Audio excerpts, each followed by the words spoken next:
নমস্কার বন্ধুরা, আমি সোনালি আর আপনারা দেখছেন সোনালিস গার্ডেন। চা পাতার সাথে শুধুমাত্র দুটো উপাদান দিয়ে আপনারা কিন্তু আপনাদের ছোট্ট জবা গাছ থেকে এত পরিমাণ ফুল ফোটাতে পারবেন, তার সাথে সাথে ফুলের কালার ঠিক এতটাই সুন্দর রাখতে পারবেন। তাছাড়াও প্রত্যেকটা জবা গাছের ডালে এইরকম অসংখ্য কুঁড়িতে ভরিয়ে রাখতে পারবেন। তার সাথে সাথে জবা গাছের প্রত্যেকটা পাতা সবুজে সবুজ এবং চকচকে রাখতে পারবেন। জবা গাছ থেকে এত পরিমাণ গাছ ভরা ফুল নেওয়ার জন্য আমাদের কিন্তু বাজার থেকে কোনো রকম নামি দামি সার কিনে এনে গাছের মাটিতে প্রয়োগ করার কোনো দরকার নেই। বাড়িতে থাকা ফেলে দেওয়া সামান্য কিছু জিনিস দিয়েও আমরা কিন্তু জবা গাছের মাটিতে প্রয়োগ করে এই রকম গাছ ভরা ফুল নিতে পারবো। জবা গাছ থেকে প্রচুর পরিমাণের ফুল নেওয়ার জন্য আমাদের কিন্তু জবা গাছের মাটিতে সঠিক সময়ে সঠিক খাবার দিয়ে যেতে হবে, তা না হলে কিন্তু গাছে ফুল পাওয়া যাবে না। কারণ ফুল ফোটানোর জন্য বা কুঁড়ি আনার জন্য গাছের প্রচুর এনার্জির প্রয়োজন হয়, তার জন্য কিন্তু প্রচুর পরিমাণের খাবারেরও প্রয়োজন হয়। গাছের মাটিতে যদি খাবারের অভাব দেখা যায় তাহলে কিন্তু সেই গাছের গ্রোথও সুন্দর হবে না, গাছে কুঁড়িও আসবে না এবং সেই গাছ থেকে এই রকম ভালো রকমের ফুলও পাওয়া যাবে না। আজকে আমি আমার এই ভিডিওতে দেখাবো চা পাতার সাথে শুধুমাত্র দুটো উপাদান মিশিয়ে কিভাবে জৈব খাবার তৈরি করে গাছের মাটিতে প্রয়োগ করতে পারবেন, কতদিন অন্তর দেওয়া যাবে, কোন কোন গাছে দিতে পারবেন, শুধুমাত্র জবা গাছেই না অন্য আরও কোনো গাছে দেওয়া যাবে কিনা সবই জানতে পারবেন। ভিডিওটির সাথে থাকুন। আমি আমার ভিডিওতে যে সমস্ত জবা গাছের বা অন্যান্য গাছের যেভাবে পরিচর্যা করার কথা বলি বা দেখাই, সেইভাবে যদি আপনারাও আপনাদের জবা গাছে বা অন্যান্য ফুল গাছে সেইভাবে পরিচর্যা করেন, সেই খাবার প্রয়োগ করেন, তাহলে আমার এই গাছগুলোর মতো আপনাদের গাছেও কিন্তু এত পরিমাণ ফুল ফুটবে এবং প্রত্যেকটা ডালে আপনারা দেখতেই পাচ্ছেন অসংখ্য কুঁড়ি আছে। তো আপনারা সেইভাবে পরিচর্যা করুন, দেখবেন আপনাদের জবা গাছেও কিন্তু এত পরিমাণ কুঁড়ি আসবে। চলুন এখন দেখে নেওয়া যাক চা পাতার সাথে আরও দুটো কী উপাদান দিয়ে আমরা জৈব খাবার তৈরি করে গাছের মাটিতে প্রয়োগ করব।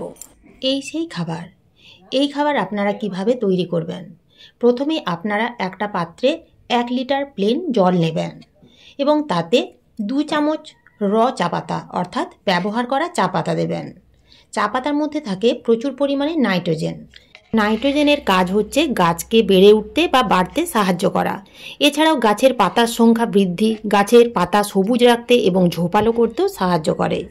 এছাড়াও কিছুটা ফসফরাস এবং পটাশিয়ামও পাওয়া যায়। চা পাতা মাটিকে অ্যাসিডিক করতে সাহায্য করে। অনেক সময় বিভিন্ন রকমের সার প্রয়োগ করার ফলে মাটি ক্ষারীয় হয়ে যায়। মাটি অ্যাসিডিক রাখার জন্য চা পাতা গাছের মাটিতে প্রয়োগ করতেই হবে। চা পাতার সাথে যে দুটো উপাদান নিতে হবে তা হলো পেঁয়াজের খোসা। 1 লিটার জলে আপনারা 5 থেকে 6টা পেঁয়াজের খোসা নেবেন। পেঁয়াজের খোসার মধ্যে থাকে potassium, phosphorus, calcium, magnesium, iron, sulphur, zinc, কপারের মতো নানান উপকারী খনিজ উপাদান, যা সহজেই গাছ গ্রহণ করতে পারে। পেঁয়াজের খোসায় যেহেতু সালফার পাওয়া যায় তাই কীটনাশক হিসেবে খুব ভালো কাজ করে। 4 থেকে 5টা নিতে হবে পাকা কলার খোসা। পাকা কলার খোসার মধ্যে থাকে প্রচুর পরিমাণে পটাশিয়াম, এছাড়াও থাকে magnesium, phosphorus, calcium, sodium, manganese, সালফারের মতো বিভিন্ন পুষ্টিগুণ, যা গাছে ফুল আনতে সাহায্য করে এবং ফুলের আকার বড় রাখতে বা ফুলের সংখ্যা বৃদ্ধিতেও সাহায্য করে। চা পাতার সাথে এই দুটো উপাদান দিলেই যথেষ্ট। তবে আমি আর একটা জিনিস অ্যাড করেছি, তা হলো কমলালেবুর খোসা। আপনারা চাইলে দিতেও পারেন, নাও দিতে পারেন, তাতে কিন্তু কোনো রকম অসুবিধে নেই। জলের সাথে এই দুটো উপাদান আপনারা ভালো করে দিয়ে 4 থেকে 5 দিনের জন্য রেখে দেবেন এবং 4 থেকে 5 দিন পরে দেখবেন জলের কালার ঠিক এই রকম হয়ে যাবে। এই খাবার আপনারা ডাইরেক্ট গাছের মাটিতে দেবেন না, তাতে কিন্তু গাছের ক্ষতি হতে পারে। তাই আপনারা 50% প্লেন জল মিশিয়ে গাছের মাটিতে দেবেন। আপনারা এখানে দেখতেই পেলেন আমি যতটা পরিমাণ এই তরল খাবার নিয়েছি ঠিক সমপরিমাণ প্লেন জল মিশিয়ে নিয়েছি এবং 10 ইঞ্চি টবের জন্য মোটামুটি 200 ml দিলেই যথেষ্ট। এই খাবার আপনারা মাসে 2 বার ব্যবহার করবেন, তার বেশি দেওয়ার কোনো প্রয়োজন নেই। এই খাবার আপনারা শুধু যে জবা গাছের মাটিতেই দিতে পারবেন তা নয়, এই খাবার আপনারা সকল প্রকার ফুল, ফল, সবজি গাছে, এমনকি হাইব্রিড দেশি জবা গাছেও দিতে পারবেন। এছাড়াও আপনাদের যে সকল গাছে ফুল একেবারেই ফুটছে না, সেই গাছে একবার মাত্র প্রয়োগ করেই দেখুন, আপনারাও কিন্তু এইরকম গাছ ভরা ফুল পাবেন।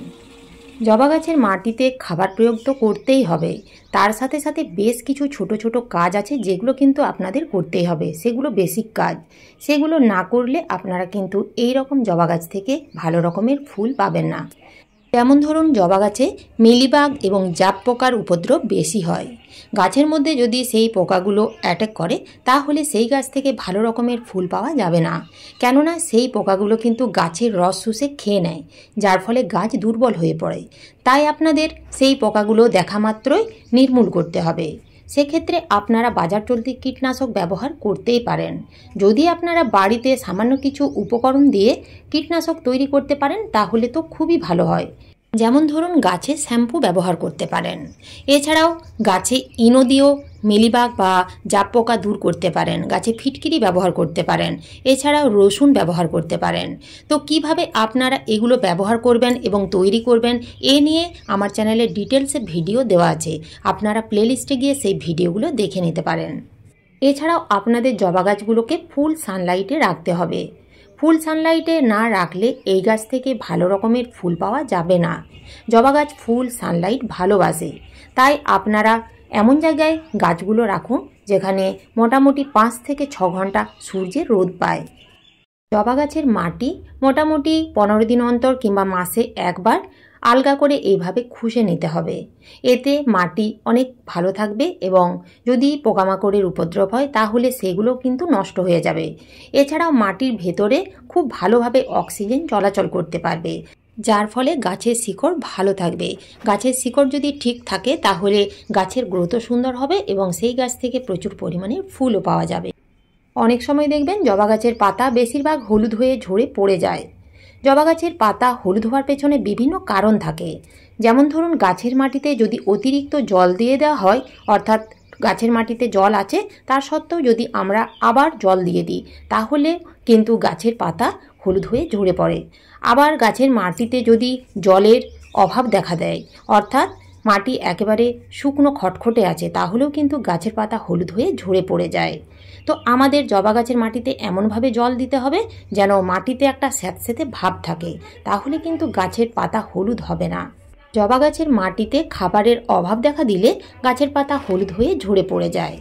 তো আমাদের নিয়ম করে প্রত্যেক মাসে একবার করে মিশ্র জৈব খাবার দিয়ে যেতে হবে। এছাড়াও আমি আমার ভিডিওতে যে লিকুইড খাবারগুলো প্রয়োগ করা দেখাই, সেই লিকুইড খাবারগুলো যদি আপনারা মোটামুটি 10 থেকে 15 দিন অন্তর প্রয়োগ করতে পারেন তাহলে গাছের পাতা কখনোই হলুদ হবে না এবং সেই গাছ থেকে কন্টিনিউ ফুল পেয়ে যাবেন। অনেক সময় ম্যাগনেসিয়াম এবং সালফারের অভাবে গাছের পাতা হলুদ হয়ে ঝরে পড়ে যায়। সেক্ষেত্রে প্রত্যেক মাসে আমরা একবার করে গাছের মাটিতে কিংবা গাছের পাতায় এপসাম সল্ট বা ম্যাগনেসিয়াম সালফেট ব্যবহার করতে পারি। এই খাবার দেখতে অনেকটা চিনি দানার মতো, আপনারা ওষুধের দোকানে পেয়ে যাবেন, এছাড়াও নার্সারিতেও পেয়ে যাবেন, অনলাইন থেকেও আনিয়ে নিতে পারেন। 1 লিটার জলে 1 চামচ গুলে ভালো করে গাছে স্প্রে করে দেবেন 15 দিন অন্তর। যদি আপনারা গাছের মাটিতে দিতে চান তাহলে 10 ইঞ্চি টবের জন্য 1 চামচ দিলেই যথেষ্ট। এই খাবার যদি আপনারা প্রত্যেক মাসে একবার করে ব্যবহার করতে পারেন তাহলে জবা ফুলের কালার ঠিক এতটাই সুন্দর থাকবে এবং গাছের পাতাও কিন্তু সবুজ এবং চকচকে থাকবে। তো এই ছিল আজকের আমার এই ভিডিওটি ভালো লাগলে একটা লাইক অবশ্যই দেবেন, কমেন্ট করতে ভুলবেন না। নতুন বন্ধুরা আমার চ্যানেলটিকে সাবস্ক্রাইব করে পাশে থাকার অনুরোধ রইল। ধন্যবাদ।